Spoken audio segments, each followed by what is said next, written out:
Hi everyone. Maharashtra की एक notice आई थी 25 तारीख को। तो चलिए नोटिस पे सीधे चलते हैं। एक स्पेशल इन्फॉर्मेशन है, वो थोड़ी सी वो देख लेते हैं एक्सटेंशन के बारे में। देख रहे होंगे आप, 25 मार्च की ये नोटिस है।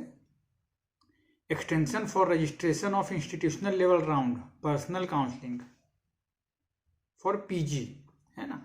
तो इसमें देखिए खास डेट्स अपने को ध्यान रखने, बाकी सब तो ठीक है। ऑनलाइन रजिस्ट्रेशन कब से हो रहा है, तो 23 से लेकर 28 तक। 28 की रात 9 बजे तक एक्सटेंड कर दिया गया 6 दिनों के लिए। Payment of registration fee through online payment gateway non refundable है, ये 3,000 रुपये हैं, जो वही 23 से 28 मार्च तक ये होंगे 6 दिन के लिए। उसके लिए भी है। Uploading of all required coloured scanned original documents in PDF format में सबमिट करना है। 23 से लेकर 29 मार्च तक शाम के 6 बजे तक 7 दिनों का समय इसके लिए दिया गया है। Publication of newly registered candidates list 30 तारीख को लिस्ट आपको निकल जाएगी। फिर आगे लिखा है कि schedule for institutional level round will be declared in due course, और इस दौरान ही इंस्टीट्यूशनल को राउंड का जो लेवल का जो राउंड का जो ड्यूरेशन है वो कब निकलना है वो पता चल जाएगा आपको। नोट में कुछ खास बातें लिखी ये अपन देख लेते हैं। Candidate already registered and paid fees for state quota need not to register again. जिनका पहले रजिस्ट्रेशन हो गया उनको फिर से रजिस्ट्रेशन करने की आवश्यकता नहीं है। However candidates who had registered but not paid the fees, और जिन्होंने रजिस्ट्रेशन किया था पर फीस पेमेंट नहीं किया था उनको फिर से रजिस्टर करना होगा। ठीक है, ऐसा नहीं कि हम रजिस्ट्रेशन थे पहले से और पेमेंट नहीं हुआ था तो आपको फिर से रजिस्ट्रेशन कर लेना है। फिर candidates registered only for all India quota and paid ₹2,000 fee will not be eligible for institutional level round seats of private unaided colleges unless they have to register and pay ₹3,000 to participate in institutional level round। तो ये clear हो गया उनके लिए जिन्होंने 2,000 रुपये fees देकर all India Kota का सीट के लिए अप्लाई कर रखा था। अब उनको अगर इंस्टीट्यूशनल लेवल वाला पार्टिसिपेशन करना है तो फिर से रजिस्ट्रेशन करना होगा, दे हैव टू रजिस्टर, और इस बार पेमेंट करना होगा 3,000 रुपये। ठीक, इसको ध्यान रखिएगा, तब आप फिर एलिजिबल हो पाएंगे।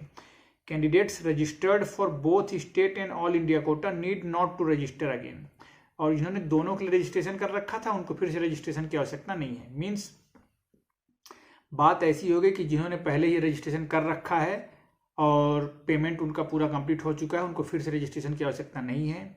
जिन्होंने पहले रजिस्ट्रेशन किया था पर उनका पेमेंट नहीं हुआ था उनको फिर से पूरा रजिस्ट्रेशन और पेमेंट करना है। और जिन्होंने केवल ऑल इंडिया कोटा के लिए अप्लाई करूंगा या करूंगी करके फीस पेमेंट किया हुआ 2,000 रुपये का, वो इसके लिए एलिजिबल नहीं है। अगर वो चाहते हैं कि इंस्टीट्यूशनल कोटा वाले राउंड में पार्टिसिपेशन करें तो फिर से उनको रजिस्टर करना पड़ेगा और 3,000 रुपये पेमेंट करने पड़ेंगे। और जिन्होंने दोनों में पार्टिसिपेशन के लिए अप्लाई कर रखा था, मीन्स स्टेट कोटा के लिए भी और ऑल इंडिया कोटा के लिए भी, उनको फिर से रजिस्ट्रेशन करने की आवश्यकता नहीं है। Outside Maharashtra candidate have to register and pay ₹3,000 to be eligible for institutional quota। तो जो बाहर के हैं जिनको महाराष्ट्र में प्राइवेट कॉलेजेस में एडमिशन लेना है, जो 15% सीट्स हैं उनमें, तो उनको यही फिर से करना पड़ेगा। उनको पेमेंट मतलब करना पड़ेगा 3,000 रुपये।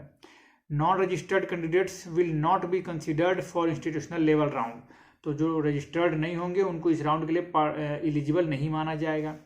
Eligibility for institutional level round personal counselling, candidates who are registered with state CET cell, जो रजिस्टर्ड रहेंगे, and do not have seat in hand, not joined और आर एलिजिबल।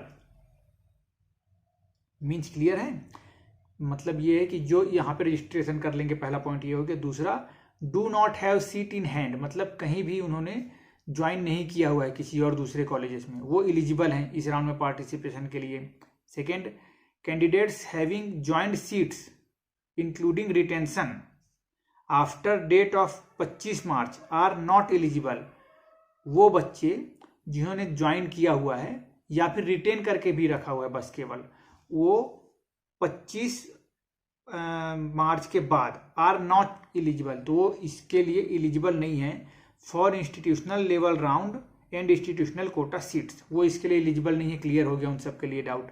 अगला, candidates having joined status in all India quota round 2 are not eligible, तो जिन्होंने round 2 में seat ले लिया था, जिनको अलॉट हुई थी, जिन्होंने ज्वाइन कर लिया है, वो लोग भी इसके लिए नॉट एलिजिबल हैं। तो क्लियर, एक बार रिवाइज करा देता हूँ क्विकली मैं।